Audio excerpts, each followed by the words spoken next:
2024 लोकसभा में exit poll के आंकड़ों के मुताबिक जो तस्वीर उभर कर सामने आ रही है उसमें बीजेपी तीसरी बार फिर सत्ता में आती दिख रही है। प्रधानमंत्री नरेंद्र मोदी हैट्रिक लगाते दिख रहे हैं तो बीजेपी का आंकड़ा भी 2019 से बेहतर होता दिख रहा है।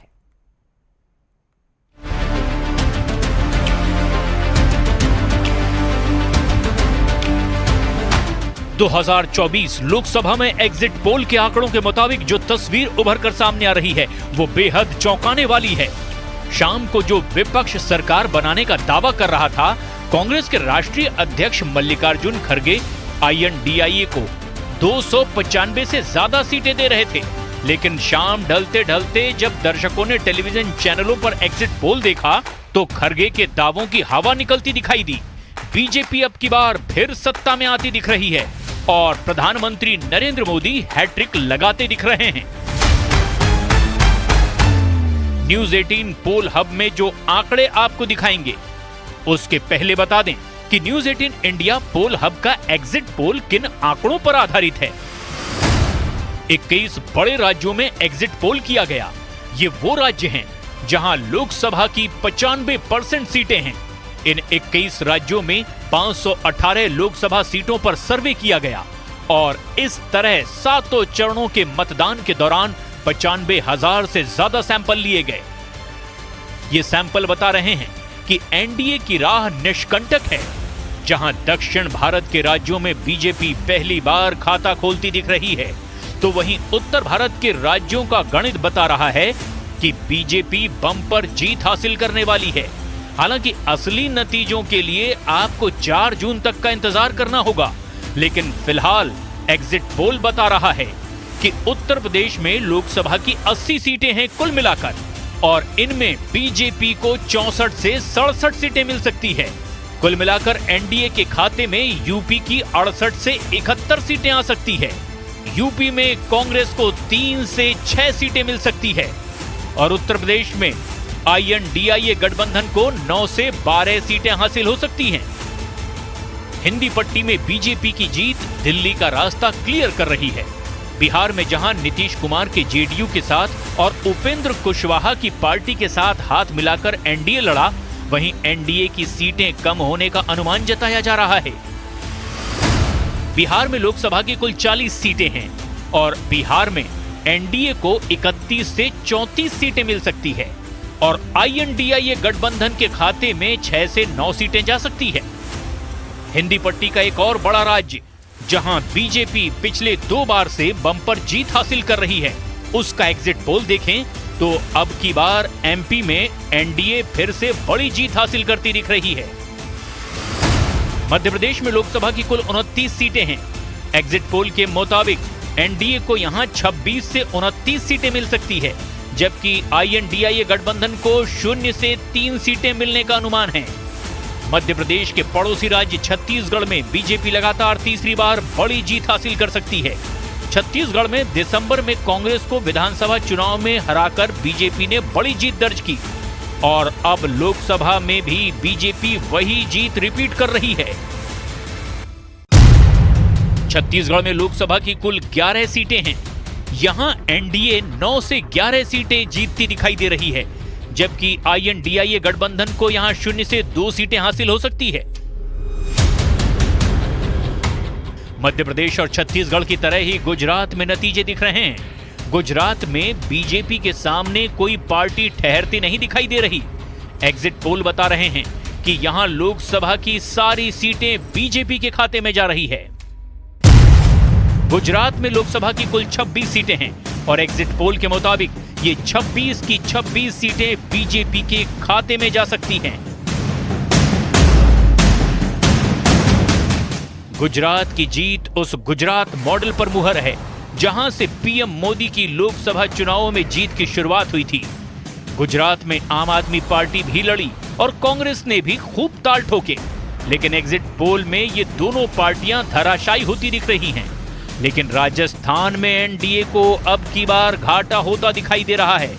हालांकि 2023 के विधानसभा चुनाव में बीजेपी ने यहां जीत दर्ज की थी, लेकिन अब की बार लोकसभा चुनाव में गणित बदलता दिख रहा है।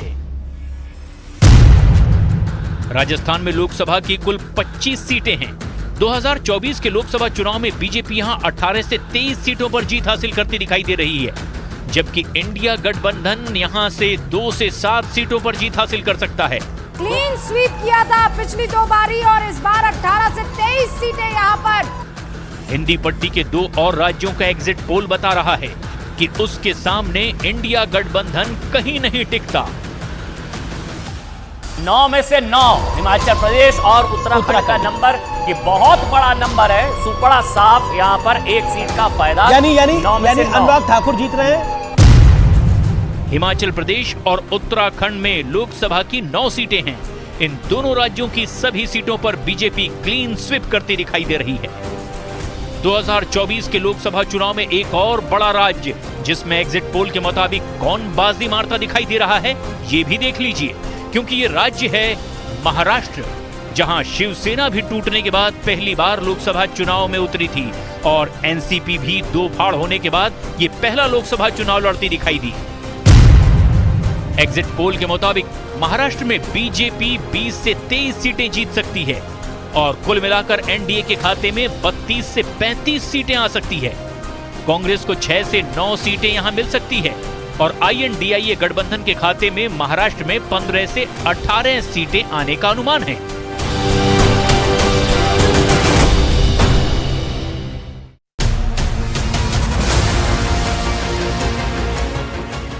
पंजाब में एग्जिट पोल के आंकड़े चौंकाने वाले दिख रहे हैं। केजरीवाल की पार्टी जो दावा कर रही है कि उसकी सीटें देखकर लोग हिल जाएंगे, वो सिमटती दिख रही है। तो आप एक आम आदमी पार्टी का 1, Akali Dal 0, Akali Dal 0, big setback for आम आदमी पार्टी। कांग्रेस पार्टी की बहुत बड़ा गेन, कांग्रेस पार्टी का बहुत लास्ट टाइम भी 8 थी, यानी कांग्रेस ने गेम कर दिया आम आदमी पार्टी के साथ। दिल्ली में अलायंस कर दिया और पंजाब में साफ कर दिया। दिल्ली में हाफ सीटें दी और पंजाब में साफ कर दिया। Exactly this reminds me of Mulayam Singh Yadav, this reminds me of Lalu Prasad Yadav. इन सब ने भी यही करा था कांग्रेस पार्टी के साथ। इन्होंने उत्तर प्रदेश में समझौते करे कांग्रेस पार्टी के साथ, बिहार में कांग्रेस के साथ समझौता करा और इस बारी आम आदमी पार्टी के साथ गेम कर दिया। कांग्रेस ने रिवेंज लिया है, जो लालू यादव और मुलायम सिंह यादव जी ने इन कांग्रेस के साथ करा था, वो उन्होंने अरविंद केजरीवाल की पार्टी के साथ करा है। ऐसा एग्जिट पोल में दिखाई दे रहा है। 4 तारीख को एग्जैक्ट नतीजे पता लगेंगे, लेकिन 2 से 4 नंबर बीजेपी, यानी बीजेपी वहां लुधियाना में फाइट में है, होशियारपुर में फाइट में है, गुरदासपुर में फाइट में है, ये 3 सीटों में तो फाइट में है। इसमें चंडीगढ़ इंक्लूडेड नहीं है। चंडीगढ़ बीजेपी की परंपरागत सीट मानी जा रही है, अच्छा वोट शेयर रहेगा, लेकिन वहां आप और कांग्रेस हरियाणा में बीजेपी की सीटें अब की बार कम होती दिख रही हैं। हरियाणा में बीजेपी अपने पिछले बार के रिकॉर्ड को दोहराती दिखाई नहीं दे रही, लेकिन बीजेपी की सीटें उतनी भी कम होती नहीं दिखाई दे रही। हरियाणा का नंबर हरियाणा का 10 में से 5 से 7 सीटें भारतीय जनता पार्टी। आंकड़ों को ध्यान से देखिए, बड़ी खबर है। दिल्ली का बता दिया, पंजाब का बता दिया, हरियाणा का आपको बता रहे हैं। बड़ी खबर, 5 से 7 सीटें हरियाणा में नुकसान हो रहा है। हरियाणा में नुकसान हो रहा है। 5 से 7 सीटें कांग्रेस 3 से 5 सीटें लेती नजर आ रही है। 11 सीटें कुल है, 5 से 7 सीटें भारतीय जनता पार्टी के खाते में। लेकिन इंटरेस्टिंग है, हरियाणा में नुकसान हो रहा है बीजेपी को। हरियाणा में लास्ट टाइम 10 की 10 थी, इस बार 5 से 7 हो रही है और कांग्रेस +3 से 5 कर रही है वहां पर। लेकिन वहां पर सिरसा फाइट है, वहां पर रोहतक फाइट है, वहां पर एक और सीट है जहां पर तगड़ी फाइट दिखाई दे रही है। वहीं जम्मू कश्मीर और लद्दाख को जोड़कर देखें तो एग्जिट पोल इंडिया गठबंधन और एनडीए को बराबर जीत का भागीदार बनाते दिखाई दे रहे हैं। लेकिन अब उन राज्यों का एग्जिट पोल देखना भी बहुत जरूरी है जहां बीजेपी बाजी पलटती दिखाई दे रही है, और इन राज्यों में है पश्चिम बंगाल और ओडिशा। सबसे पहले पश्चिम बंगाल का एग्जिट पोल देखिए। पश्चिम बंगाल में लोकसभा की 42 सीटें हैं। यहां बीजेपी 21 से 24 सीटें जीत सकती है, जबकि आईएनडीआईए गठबंधन को भी इतनी ही 21 से 24 सीटें मिल सकती है, जबकि यहां टीएमसी 21 से 24 सीटें जीत सकती है। लेकिन पश्चिम बंगाल के पड़ोसी राज्य झारखंड में सीन बदलता हुआ दिखाई दे रहा है। हेमंत सोरेन के जेल जाने से कितना असर हुआ एग्जिट पोल में ये देखिए। झारखंड में लोकसभा की कुल 14 सीटें हैं। यहां एनडीए के खाते में 9 से 12 सीटें आ सकती है, जबकि INDIA गठबंधन को 2 से 5 सीटें मिल सकती है। इसी तरह ओडिशा में बीजेपी अब की बार जबरदस्त फाइट में दिखी। ओडिशा में लोकसभा की 21 सीटें हैं। बीजेपी यहां 13 से 15 सीटें जीत सकती है, जबकि अन्य को, जिनमें बीजू जनता दल भी शामिल है, उसे 6 से 8 सीटें मिल सकती है ओडिशा में।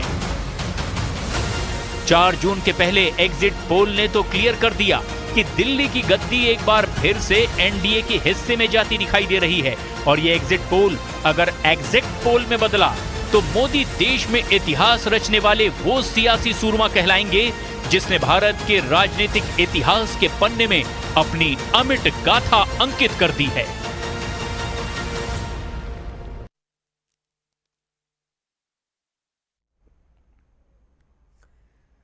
दक्षिण भारत से बीजेपी के लिए अच्छी खबर है। न्यूज 18 पोल हब का एग्जिट पोल बता रहा है कि बीजेपी ने केरल और तमिलनाडु में बड़ा करिश्मा कर दिखाया है।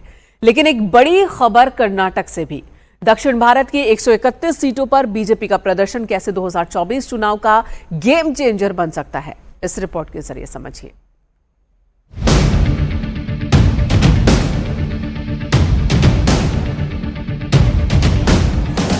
एक तरफ प्रधानमंत्री नरेंद्र मोदी तमिलनाडु के कन्याकुमारी में 45 घंटे का ध्यान कर रहे थे और दूसरी ओर आखिरी दौर की वोटिंग के साथ बीजेपी के लिए दक्षिण भारत से कमाल की खबर देश भर के टीवी स्क्रीन पर छाने जा रही थी।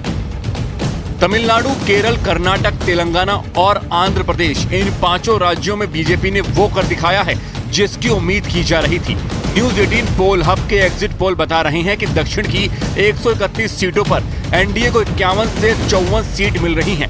इंडिया गठबंधन को 64 से 67 सीट मिल रही हैं, जबकि अन्य दलों को 14 से 17 सीट मिल रही हैं। बीजेपी के लिए सबसे बड़ा करिश्मा तमिलनाडु और केरल में होता हुआ नजर आ रहा है। एग्जिट पोल बता रहे हैं कि तमिलनाडु में इस बार के लोकसभा चुनाव में बीजेपी का खाता खुलने जा रहा है। अब से अगर मैं बताऊं, इंडिया गठबंधन को तमिलनाडु, पुडुचेरी 40 सीटें मिला लीजिए, 36 से 39 सीटें मिलती हुई दिख रही है। तमिलनाडु में इस बार प्रधानमंत्री नरेंद्र मोदी ने 9 रैलियां की। चुनाव से पहले उन्होंने कई दौरे भी किए और इसका रिजल्ट 4 जून को तमिलनाडु के फैसले में नजर आ सकता है। यही न्यूज 18 पोल हब के एग्जिट में देखा जा रहा है। तमिलनाडु के बाद देखिए केरल से भी चौंकाने वाले आंकड़े हैं। केरल में इस बार प्रधानमंत्री नरेंद्र मोदी ने 5 रैलियां की हैं। वहां पर ये उम्मीद थी कि इंडिया गठबंधन के लिए आएगी, लेकिन 1 से 3 अगर एनडीए को जा रही हैं केरल में तो ये बड़ी बात है। 1 से 1 सीट यानी कि मिनिमम एग्जिट पोल दे ही रहा है। वो जो बात आप कह रहे थे कि मान लीजिए ऊपर की तरफ उत्तरी भारत में आप जहां नुकसान पा रहे हैं वहां भरपाई जो है 1-2 सीटों में ही सही, आप यहां साउथ की तरफ करते हुए दिखाई दे रहे हैं। जी हाँ, तो ये भरपाई कहिए या एक खाता खोलना कहिए, ये अपने आप में बहुत बड़ी बात है, क्योंकि वहां पर लॉन्ग टर्म गेम खेल रही है बीजेपी, लॉन्ग टर्म गेम खेल रही है तमिलनाडु में, केरल में। और अगर खाता खुलता है, अब ये केरल में अगर 1 से 3 सीटें आती हैं, जैसे तिरुवनंतपुरम, त्रिशूर, ये वाली सीटें जहां पर उम्मीद थी इनको, अगर वो सीटें आती हैं तो ये बड़ी बात हो जाएगी बीजेपी के लिए। केरल और तमिलनाडु में बीजेपी का खाता खुल रहा है और ये बीजेपी के लिए वाकई चमत्कार वाली बात है। ये इसलिए क्योंकि इन दोनों राज्यों की राजनीति में बीजेपी लंबे संघर्ष के बावजूद जगह बनाने में कामयाब रही, लेकिन वोटों को सीट में तब्दील करने में नाकाम रही है। पूरे भारत की बात करें तो प्रधानमंत्री ने पिछले 5 महीनों में कम से कम 181 रैलियां की और इस दौरान प्रधानमंत्री नरेंद्र मोदी ने केरल और तमिलनाडु का लगातार दौरा किया। इन 181 रैलियों में वो प्रधानमंत्री के रोड शो, बाकी इवेंट्स और मंदिरों में पूजा अर्चना के लिए किए गए दौरे शामिल नहीं हैं। अगर इनको भी शामिल कर दिया जाए तो अंदाजा लगा सकते हैं कि इस बार बीजेपी ने दक्षिण के चुनाव प्रचार में कितनी मेहनत की है। खासकर केरल और तमिलनाडु में बीजेपी ने बहुत आक्रामक प्रचार किया है। इसका रिजल्ट न्यूज 18 पोल हब के एग्जिट पोल में साफ साफ नजर आ रहा है। अब देखिए तेलंगाना में बीजेपी किस तरह बड़ी कामयाबी हासिल करती नजर आ रही है। बहुत बड़ी खबर, 5 से 7 सीटें भारतीय जनता पार्टी को मिलती नजर आ रही है। 7 में से 5 से 7 और इंडी गठबंधन जो है वो 1 या 2 सीट जीत सकता है। लेकिन अगर ये ट्रेंड एग्जिट पोल का ये नतीजों में कन्वर्ट होता है तो दिल्ली में रिपीट होने जा रहा है लगभग वही 7 सीटें। वही 7 सीटों, 5 से 7 सीटों का रिपीट होने जा रहे हैं। Despite the alliance ideological compromise करा आम आदमी पार्टी ने, एक बड़ा आइडियोलॉजिकल कॉम्प्रोमाइज करा। जिनको गालियां देते थे, जिनको कहते थे भ्रष्टाचारी है, उनके साथ मिलकर चले गए। कांग्रेस ने अपना आइडियोलॉजिकल कॉम्प्रोमाइज किया। पंजाब में कांग्रेस को इसका खामियाजा क्या भुगतना पड़ेगा, ये एग्जिट पोल बताएगा। तेलंगाना में इस चुनाव के दौरान प्रधानमंत्री ने 8 रैली की थी और जाहिर है कि उसका असर सामने है। अब बारी कर्नाटक की, जहां विधानसभा चुनाव के बाद कांग्रेस को लोकसभा चुनाव में बहुत उम्मीद थी, लेकिन न्यूज 18 पोल हब के एग्जिट पोल बता रहे हैं कि सिद्धारमैया और DK शिवकुमार की जोड़ी के बावजूद कांग्रेस बड़ी कामयाबी हासिल नहीं कर पाई। पिछली मर्तबा बीजेपी को 25 सीटें हासिल हुई थी, तो 23 से 26 के बीच में यहां पर कर्नाटका में बीजेपी को वोट हासिल सीटें मिल रही है। 51.74 लगभग 52% वोट कर्नाटका में बीजेपी को किशोर मिला था और 28 में से इस बार भी अच्छी खासी यहां पर झोली और दामन भरती हुई जनता बीजेपी का नजर आ रही है। कर्नाटक में इस चुनाव के दौरान प्रधानमंत्री ने 10 रैली और रोड शो किए और यही वजह है कि बीजेपी दक्षिण के बाकी राज्यों की तरह कर्नाटक में भी मजबूत स्थिति में है। बड़ी खबर आंध्र प्रदेश से भी है, जहां बीजेपी और TDP ने मिलकर चुनाव लड़ा। मैजिक आंकड़ा आपको दिख रहा है 231 से 243। भारतीय जनता पार्टी का एनडीए गठबंधन इंडिया 94 से 106 पीछे रह रहा है काफी। अन्य के खाते में 17 से 24 का नंबर जा रहा है और ये आंकड़े बहुत कुछ कह रहे हैं। लेकिन फिर आते हैं लोकसभा चुनाव लड़ना कितनी टेढ़ी खीर है। वो इसलिए टेढ़ी खीर है कि इस देश के अंदर डॉक्टर मुरली मनोहर जोशी जैसे नेता को भी जब वो वाराणसी 1 साल तक नहीं गए थे तो वहां के विधायकों ने पूछ लिया था कि आप 1 साल तक क्यों नहीं आए। तो लोकतंत्र के अंदर जनता जनार्दन है और जनता ही भगवान है। लेकिन विपक्ष की एक बात जो कि इस चुनाव में जरूर बात होगी 4 जून को, और वो होगी कि विपक्ष मोदी से चुनाव लड़ रहा था या विपक्ष मीडिया से चुनाव लड़ रहा था। विपक्ष चुनाव किसके साथ लड़ रहा था वो महत्वपूर्ण है। अमन चोपड़ा मेरे साथ इस समय जुड़ गए हैं नए डेटा के साथ। अमन चोपड़ा के पास कई सारे नए आंकड़े हैं। अमन, बिल्कुल बड़ी खबर इस वक्त आपको बता दें। देखिए, भारतीय जनता पार्टी बहुमत के करीब जाती तो नजर आ रही है, लेकिन लड़ाई किस चीज की है? लड़ाई 400 पार की है भाई साहब, लड़ाई 400 की है। जो टारगेट सेट किया गया प्रधानमंत्री की तरफ से 370 भारतीय जनता पार्टी और 400 पार एनडीए, लेकिन इस वक्त जो आंकड़ा है वो 272 के करीब पहुंचता हुआ नजर आ रहा है। दक्षिण को लेकर बीजेपी ने शुरू से बड़े दावे किए थे।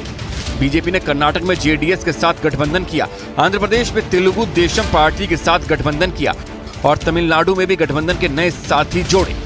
जब अयोध्या में राम मंदिर की प्राण प्रतिष्ठा होने वाली थी, उससे पहले प्रधानमंत्री नरेंद्र मोदी दक्षिण के राज्यों का दौरा कर रहे थे, वहां के मंदिरों में पूजा अर्चना कर रहे थे। अब न्यूज 18 पोल हब के एग्जिट पोल में इसका रिजल्ट भी नजर आ रहा है। न्यूज 18 पोल हब के एग्जिट पोल और उसके रिजल्ट का आधार क्या रहा, इस बारे में एक बार फिर जान लीजिए। करीब 370 क्रॉस होती दिख रही है। दिल्ली में मैं आपको बता दूं कि जो आम आदमी और कांग्रेस पार्टी का एक अननेचुरल अलायंस हुआ था, उसके कारण भारतीय जनता पार्टी के वोट प्रतिशत में वृद्धि हुई है। दूसरी तरफ एक भी सीट वो जीतने नहीं जा रही। ठीक है, 0 से 2 आप दे रहे हैं, आपके इसमें है, लेकिन वो 0 भी है।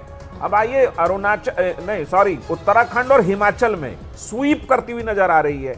इस चीज को समझिए, मैं पहले भी दोहरा चुका हूं कि इनका जो पूरा का पूरा चुनाव प्लैंक था कांग्रेस पार्टी और इंडिया गठबंधन का, वो झूठ पर था।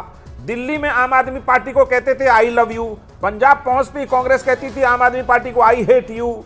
यही हालत था बंगाल में, यही हालत था केरल में, और जो उत्तर प्रदेश की स्थिति थी इतनी बार बदली गई है। अभी तक के आंकड़े, अभी 150 सीटों का एग्जिट पोल आना बाकी है। इसको समझिए, ये 396 आया है, 543 स्कूल हैं, अभी भी लगभग 150 सीटों का एग्जिट पोल आना बाकी है। और उससे पहले ही 270 Bharatiya Janata party exit poll के हिसाब से मैजिकल फिगर्स। दक्षिण भारत में पहले चरणों में ही वोटिंग हो गई थी, इसीलिए यहाँ के आंकड़ों को समझने और उसको हर पैमाने पर परखने का वक्त भी ज्यादा मिला। इसमें कोई शक नहीं है कि दक्षिण के फैसले में सबसे बड़ी भूमिका प्रधानमंत्री नरेंद्र मोदी की रही है। चुनाव की शुरुआत से लेकर चुनाव के अंत तक पीएम नरेंद्र मोदी का दक्षिण भारत पर फोकस रहा। पीएम नरेंद्र मोदी ने 3 जनवरी को केरल के थेक्किनकाडु से जो चुनावी बिगुल बजाया, वो 30 मई को पंजाब के होशियारपुर में जाकर थमा। लेकिन अंतिम वोटिंग के दिन प्रधानमंत्री तमिलनाडु के कन्याकुमारी में मौन साधना कर रहे थे, यानी आखिरी चरण की वोटिंग के दौरान भी दक्षिण भारत में मौजूद रहे। न्यूज 18 पोल हब के एग्जिट पोल के नतीजे बता रहे हैं कि तमिलनाडु, केरल, कर्नाटक, तेलंगाना और आंध्र प्रदेश, इन सभी राज्यों में बीजेपी ने वो कर दिखाया है जिसकी उम्मीद की जा रही थी और जिसका दावा भी बीजेपी इस चुनाव के दौरान कर रही है।